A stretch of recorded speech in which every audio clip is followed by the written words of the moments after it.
Buongiorno, bentrovati alla rassegna stampa di TG Plus per questo 26 maggio 2023. Andiamo sul mattino di Padova per la provincia padovana. Lavoro, boom, divertenze, giungla di salari e contratti. Oltre 8.000 casi di conflittualità in un anno registrati dalla CGIL, un terzo riguarda gli stranieri, denunciate irregolarità nei settori commercio e turismo, troppa flessibilità.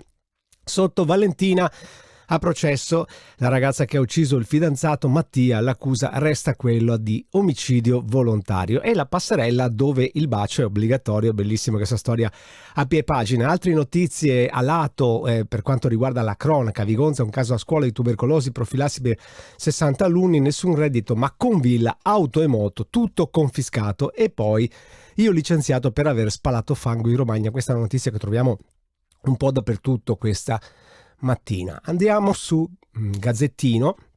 Venezia sì alla tassa d'imbarco, sconfitta la Save, Italia Lufthansa ok alle nozze, Giorgetti è una vera svolta.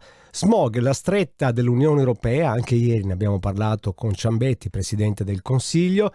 Inquinamento, nuove regole, il governo, ci sono le specificità dei territori, le regioni del Nord dicono scelte ragionevoli, ma questo è un titolo che già ieri mattina il Gazzettino aveva fatto citando Ciambetti, che poi è stato anche nostro ospite.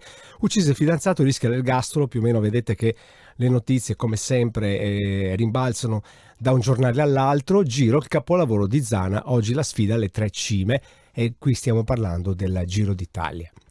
Per andare sul Corriere del Veneto, Zaia all'Europa dice venite, vi sfido sull'autonomia, e sui LEP qualcuno si illude, sono un boomerang.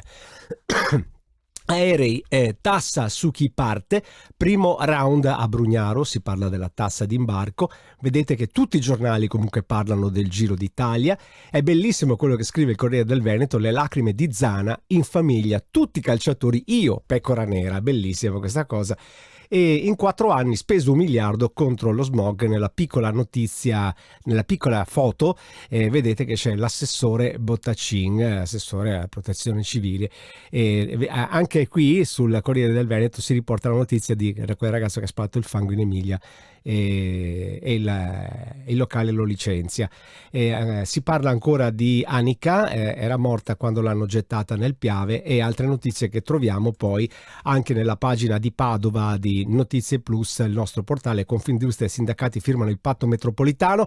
Trovate anche il video di Destro che parla e gira per strada con un lungo coltello e viene denunciato. Montagnana, una commessa è stata scaraventata a terra. Altre notizie del padovano le trovate naturalmente nella nostra pagina.